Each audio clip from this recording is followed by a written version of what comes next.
I'm Michelle. I'm a compulsive overeater. And as Chris said, she asked me to share my story after I received my 6-month chip in October. Because that, like she said, that's one of the requirements of this meeting.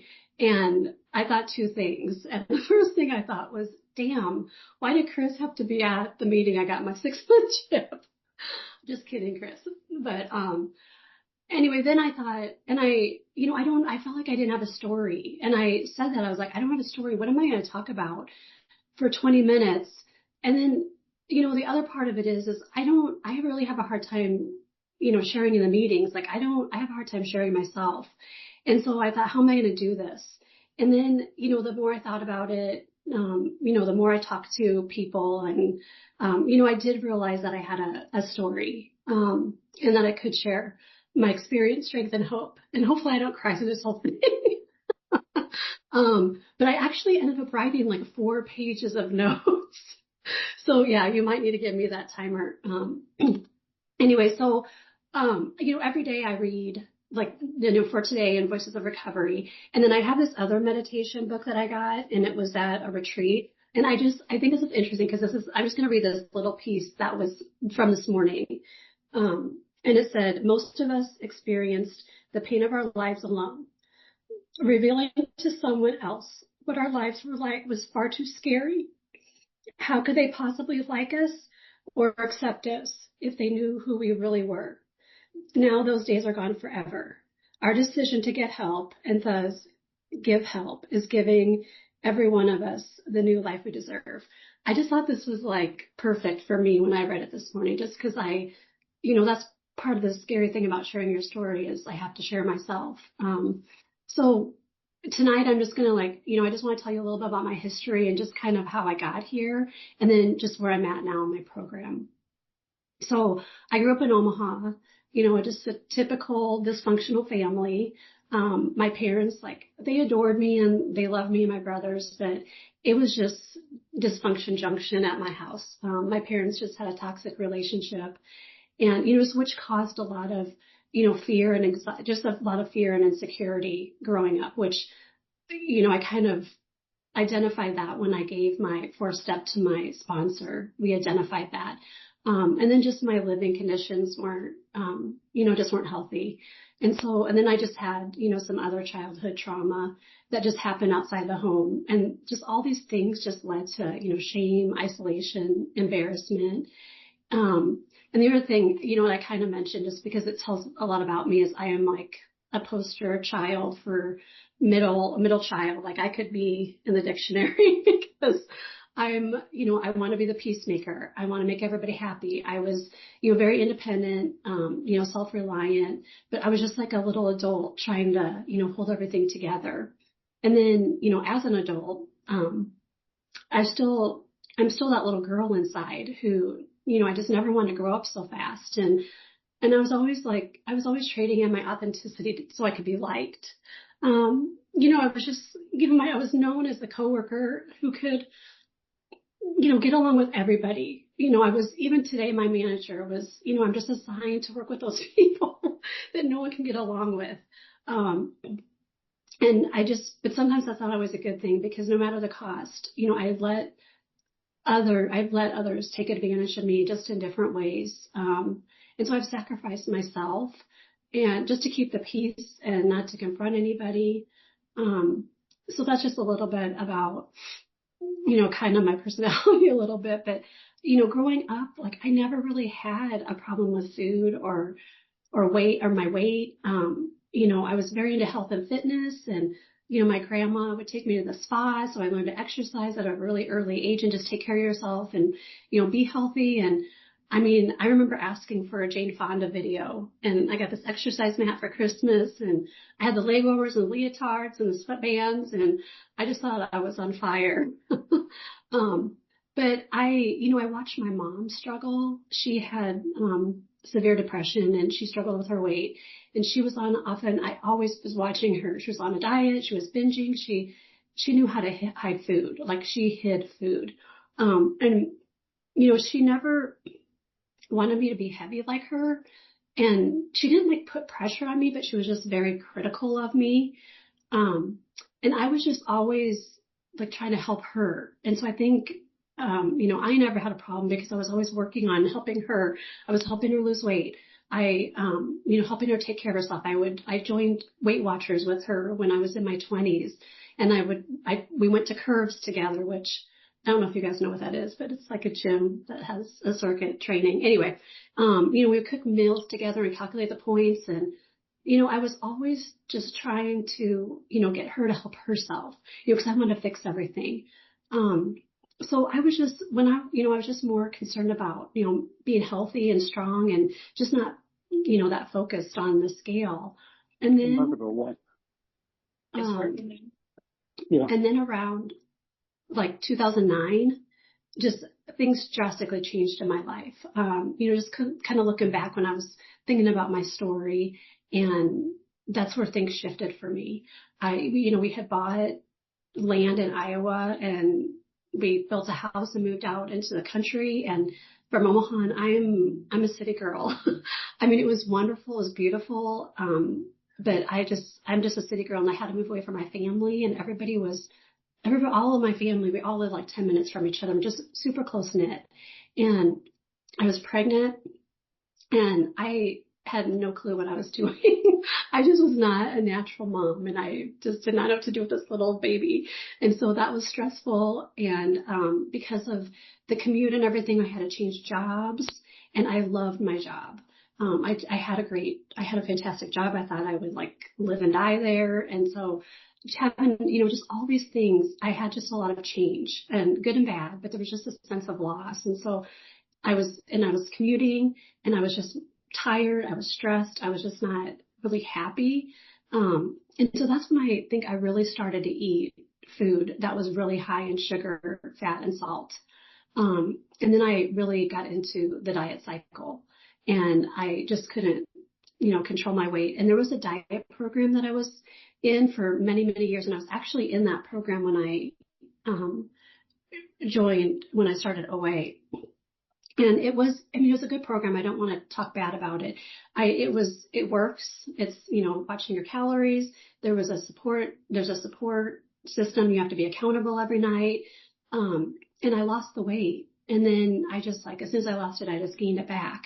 And I remember, at one point when I was super frustrated, I was just going in this cycle, and I just couldn't get it together. And I remember telling the support person that I was a food addict and that I was a compulsive overeater. And, I just and I kept saying, like, I'm like an alcoholic with alcohol. And, he kind of poo-pooed me and just said, everybody loves food. And he kind of went through all the criteria of what a compulsive overeater is. And he's like, we all have this. And, so he told me to, use my 1,200 calories like a checkbook. Like, I have $1,200, and at the end of the day, if I've spent all my money, then I'm done, and I can't spend any more money. And it didn't work. So I knew that I needed more. I knew that I needed more than just willpower. And so I actually bought the OA 12-step book. And this was back in 2021 on Amazon. And I read the first couple of chapters, and then I highlighted stuff, and it was really good. And I just sat on my bedside drawer. And then, I didn't know how to navigate it. I did not know what to do with the steps. Like, I read it and it made sense, but I didn't know how to put it into practice. And at that time I had a friend that was in OA, but I don't really remember like us really talking about it. Maybe a little bit, but I just remember thinking that, I need something like that. Like, but I really didn't do much about it. And then, fast forward to 2024, last November, it's been over a year, 2024 November. The same friend, she asked me to go to a Super Saturday, and, she made it seem like, it was something that, I thought it was a health fair, really. When she asked me, she was like, do you want to go with me? And I thought, she didn't want to go alone, and she just needed some support. So I thought I was helping her. But she was helping me. Sorry. She just knew that I was restless, irritable, and she knew my discontent. And so, on that Saturday, I waited for her in the parking lot, because I thought she didn't want to go alone. So I was like, I better wait for her so we can walk in together. And then, we walked up and there was this greeter there and she's like, Anne, and I gave her this big hug. And then I was like, she's not nervous to be here by herself. Like everybody loves her. And then the greeter turned to me and she asked me if I would accept a hug. And she just gave me like the biggest and warmest hug. Like she's a stranger. And she just gave me the biggest, warmest hug. And just like she was so happy for me to be there. And even when I walked in, I just remember, we checked in at the table. Everybody was so friendly. Everybody was just so happy that we were there. And I remember I just remember it was like it was yesterday, which is so crazy because, I can't remember what I did last night. But, there was 3 speakers and I just remember every one of them, and one in particular just really resonated with me. I remember the breakout rooms, and I just look back because I just went, I didn't know the rules of OA. So we're in breakout rooms and I'm cross talking and I'm asking questions and not even doing, but they just accepted me and just went with the flow. But I came home, and I told my husband that these are my people and I needed this. I knew when I came home, I just cried and I told him I needed to do this. But it took a few weeks because it was right around, right before Thanksgiving. And so it took me a few weeks to get to my first meeting, and I went to the Thursday night meeting. And I remember walking in, thinking I'm just going to sit on these couches and no one's going to notice me. No one's going to notice that I'm new. But that didn't work out but everybody was just so warm and everybody was so welcoming. But I got a sponsor right away, which, I'm not sure if that was the right thing to do, but for me, there was absolutely no way that I could work this program and be where I'm at today without my sponsor. She guides me. She mentors me. She just gives me, direction. But when I first came in, I worked a program where it was just about the physical piece. I just came in with such a diet mentality, and I still have that, but I think it's getting more quiet. I always put those emotional and spiritual legs of the stool, I put them in the back parking lot. Cause I just came in I thought I was open, but I just realized now, I came in unwilling. I was not open-minded. I was not honest. But no matter what, my sponsor, always gave me patience and grace. And she has to repeat stuff over and over. And it's just funny because, even though, she repeats stuff over and over, just one day it will just click. But I noticed that I struggle most when, I let my will take over.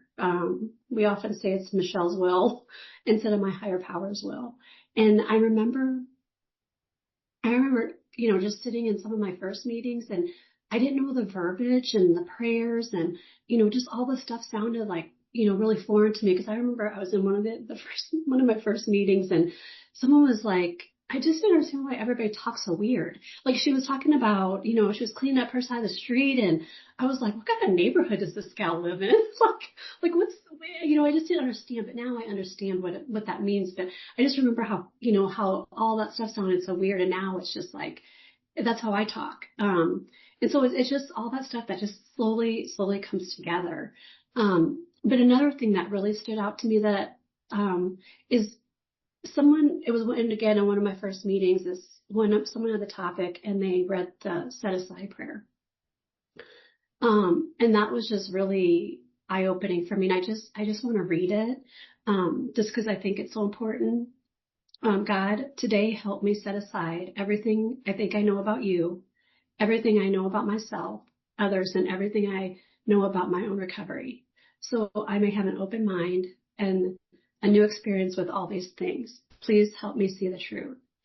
I just remember hearing that prayer and I was like, that's me. That is for me, because I think I know everything. I think I know best. I think I know everything. And I feel I try to have this appearance of having it together. I wear this shield of perfectionism, and I want to look perfect. I want to look like I have it all figured out. And that's why I don't want to share myself because I don't, I love, and my sponsors had to work with me quite a bit about this is I love to be alone. I love to be in isolation. It's like my warm, cozy place. And so that was really hard. And I still catch myself like, you know, after a meeting, sometimes I'll sneak out and run from a meeting because it's too much sometimes. But I've just been working hard on that. And I just think it's just that fear of exposing yourself. And that's why tonight was, really hard for me. 5 minutes. Oh, am I really at 5 minutes? Okay. Um, so I just want to leave, gosh, that's awesome. So, I guess I just want to leave you with some hope. And I do have hope. I have hope that I will be relieved of the obsession of the mind. Like I know I will. When I was reflecting on 2025 in December, I was like, the first thing I was thankful for was this program and all of you. I was, sorry. There's so much love. I literally could call anybody on the phone list and feel comfortable calling them. Like there's just so much love in these rooms. So I'm currently almost 9 months abstinent from recreational sugar and I have a really good food plan. I was just talking to my sponsor today that I just feel amazing when I'm taking my OA medicine. And I continue, I think my biggest thing is to work on my spiritual and emotional awakening. I need to work on that. I don't hear my higher power. But because I don't stop and listen. That's what I was going to say earlier is this, I get so busy that I don't stop and listen. But I feel like I hear it through like my literature that I read earlier and just you guys, my sponsor. So I feel like I'm hearing my higher power. But I do need to slow down and listen for myself. But one thing that I just wanted to, say is I was reading this book lately and she mentioned a song quote and it said, there's a crack in everything. And that is how the light comes in. There's a crack in everything, and that is how the light comes in. And it made me think of a mosaic because I think of, the mosaic and how artists like put all these pieces together and make this, amazing piece of art. And I was at a retreat, a few years ago and the spiritual director said that we're like mosaics and that, we have broken pieces that are glued back together. And this gives me so much hope that all my broken pieces will be put back together so it can make something beautiful so I can, I want to be of service to my higher power and my fellows. So thank you for letting me share and be seen tonight.